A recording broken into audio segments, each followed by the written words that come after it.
जैसे कि last episode में हमने देखा कि हैंक सियाओफैन का गांव पूरी तरह से उजड़ गया था और वो अपने मॉम डैड को देखने घर की तरफ दौड़ने लगा था। लेकिन तभी वो बेहोश हो जाता है और फिर जब उसकी आंखें खुलती हैं तो उसे हर तरफ अंधेरा दिखता है। वो गांव में आगे बढ़ने लगता है और अपने घर को ढूंढने लगता है। वो आसपास चिल्लाने लगता है कि आप सभी कहाँ हो। वो तभी फिर खून से भरी नदी में गिर जाता है और डरकर वहां से भागने लगता है। तभी बहुत सारे स्केलेटन वहां आ जाते हैं और उसे डराने लगते हैं। अब जियाओ फैन को वो सभी चारों तरफ से घेर लेते हैं और फिर उस पर हमला कर देते हैं। लेकिन तभी उसकी आंख खुल जाती है। वो घर से अपने बाहर जाकर देखता है और अपने मॉम डैड को ढूंढने लगता है, लेकिन उसे कोई नहीं दिखता।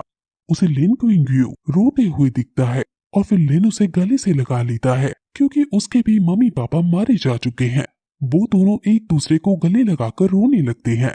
अब तभी वहाँ एक आदमी आता है और उसे अपने साथ कई पहाड़ों में ले जाने लगता है। ये आदमी असल में इनके शहर का राजा है और ये लोग गेट से होते हुए कहीं जा रहे हैं। इस आदमी का नाम जियाओ यी साई है और ये इन दोनों बच्चों को अपने मास्टर के पास ले जा रहा है। अब वो जा ही रहे होते हैं कि तभी अचानक बहुत बड़ा बीस्ट उनके सामने आ जाता है। दोनों बच्चे इस बीस्ट को देखकर डर जाते हैं, लेकिन एल्डर उस बीस्ट को शांत कराता है और कहता है कि इन दोनों बच्चों को मास्टर ने बुलाया है। ये बीस्ट दोनों बच्चों को देखता है और इनको जाने की अनुमति दे देता है। ये बीस्ट असल में हजारों सालों से क्विंक्यू गेट की पहरेदारी कर रहा है। इसका नाम वाटर यूनिकॉर्न है।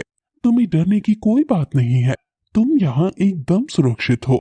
एल्डर मास्टर ये को बताता है कि इनके गांव के सारे लोग मारे जा चुके हैं, सिर्फ यही 3 लोग बचे हैं जो जिंदा हैं। ये तो बच्चे और ये एक आदमी जो कि पागल हो गया है।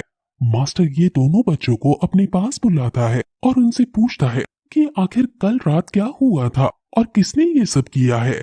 दोनों बच्चे डरे हुए हैं और वो मास्टर के सामने घुटने टेक देते हैं।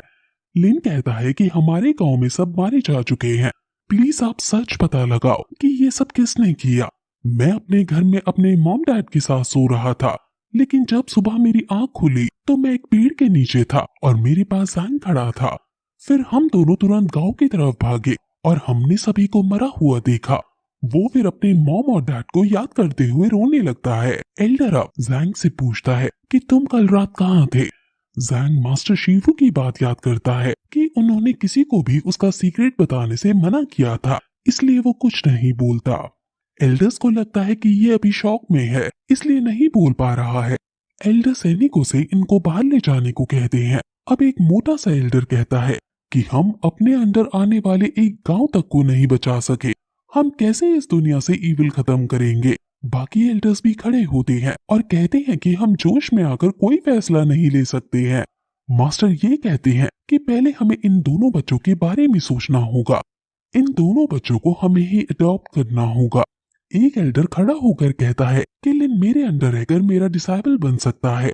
दूसरा एल्डर कहता है कि तुम्हारे अंदर पहले ही 200 डिसाइबल हैं और उनको संभालने में ही तुम्हें स्ट्रगल करना पड़ता है। मोटा एल्डर भी इस बात का समर्थन करता है और कहता है कि मेरे पास सिर्फ 7 डिसाइबल हैं, जैंग मेरे पास आ सकता है।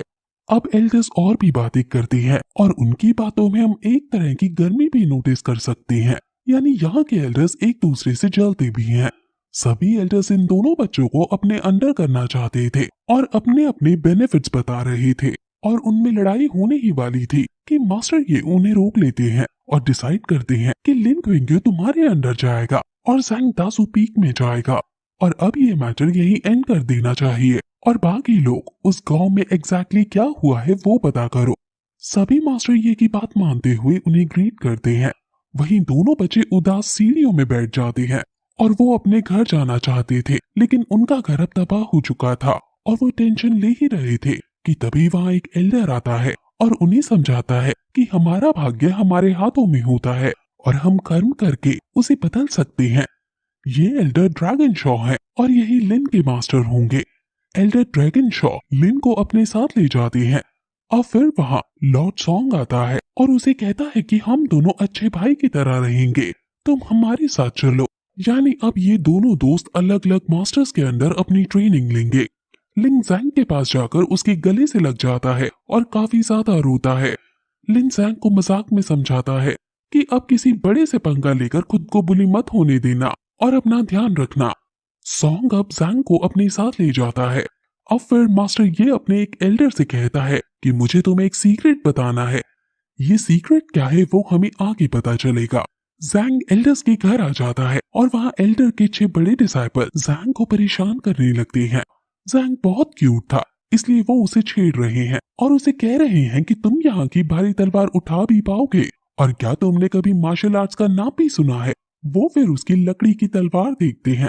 जैंग उनसे अपनी तलवार जब वापस लेने लगता है तो वो लोग नहीं देते और उसे परेशान करने लगते हैं। अब तभी वहाँ उसी की उम्र की एक लड़की आती है जो असल में एल्डर की बेटी होती है। वो सभी बच्चों को अपने कपड़े से पीट कर हटाती है और कहती है कि तुम क्यों इस लड़के को बुली कर रहे हो।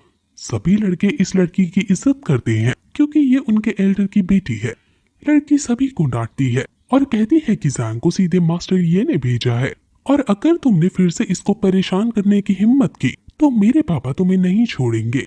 अब तभी उसके पापा यानी बच्चों के एल्डर्स आ जाते हैं। इस एल्डर का नाम नियांग है। सॉन्ग सभी को जैंग का इंट्रो देता है और कहता है कि आज से ये तुम्हारा छोटा भाई है और तुम्हें इसका ध्यान रखना है। ये सभी लड़के असल में बुरे नहीं है, ये बस थोड़ा मजाक मस्ती कर रहे थे, लेकिन फिर भी जैंग इनसे गुस्सा है और इनसे गुस्से में अपनी तलवार छीन लेता है। सॉन्ग जैंग को एल्डर्स को ग्रीट करने और उनके रिस्पेक्ट करने को कहता है, जिस पर जैंग ट्रेडिशन वाइज उनके सामने चाय लाता है और बहुत पोलाइटली एंड रिस्पेक्टफुली तरीके से उन्हें चाय पीने को देता है। अब सभी लोग फिर खाना खाने बैठते हैं और एल्डर को इनकी ट्रेनिंग का भार सौंपता है और कहता है कि तुम्हें इन्हें अच्छे से संभालना है। अब फिर एल्डर वहाँ से चली जाती है और लड़की कहती है कि अब से जैंग मेरा यंगर ब्रदर है और मैं इसकी केयर करूंगी, और अगर किसी ने भी मेरे भाई को बुली किया तो मैं अपने पापा से कह दूंगी। अब सभी लोग लड़की से मजाक में कहते हैं कि हम समझ गए और अब हमें खाना खाने दो। वो फिर अपना थोड़ा थोड़ा खाना जैंग को देते हैं और सभी में अच्छे से दोस्ती हो जाती है। अब रात को जैंग सोने जाता है और पर्ल को देखता है जो उसके मास्टर, जिसको वो शिफू कहता है, उन्होंने दिया था। वो याद करता है कि कैसे मास्टर ने उसे रात को प्रैक्टिस करने को कहा था, इसलिए अब वो रात को कल्टीवेट करने लगता है और मेडिटेट करता है।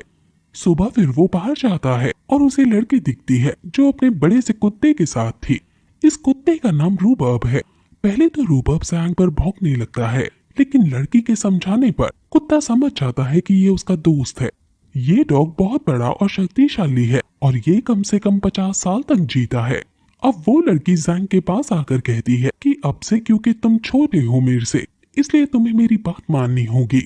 और फिर तभी सॉन्ग आता है और उन दोनों को बैम्बू ट्रीज के पास ट्रेनिंग के लिए ले जाता है। वो उनको बैम्बू काटने को कहता है और पूछता है कि तुम ये कर तो पाओगे ना। जैंग कहता है कि वो अपने गांव में लकड़ियां काटता था, उसके लिए ये आम बात है। लड़की फिर बैम्बू काटती है और वो बहुत ही शानदार तरीके से एक ही बार में एक पेड़ के कई सारे टुकड़े कर डालती है। अब लड़की जैंग को काटने के लिए कहती है और जैंग तरान को बहुत जोर से पेड़ पर मारता है, लेकिन वो बैम्बू उसको ही लग जाता है। सॉन्ग उसे समझाता है कि ये स्पेशल ब्लैक बैम्बू है और ये इतनी आसानी से नहीं कटता है, इसलिए ये तुम्हारी बॉडी की एक्सरसाइज के लिए सबसे सूटेबल एक्सरसाइज है। और फिर उस दिन के बाद से जैंग की ट्रेनिंग शुरू हो जाती है और वो रोज अलग अलग मार्शल आर्ट सीखता है। हर रोज लड़की ही उसे उठाती है और दोनों साथ में ट्रेनिंग करते हैं और धीरे धीरे जैंग हर मार्शल आर्ट में एक्सपर्ट हो जाता है। और फिर समय बीतता जाता है और वो बड़ा होता जाता है। वो अब बड़ी आसानी से बैम्बू को अपनी तलवार से काट देता है और लड़की भी उन्हें कलेक्ट कर लेती है और फिर यही एपिसोड खत्म हो जाता है।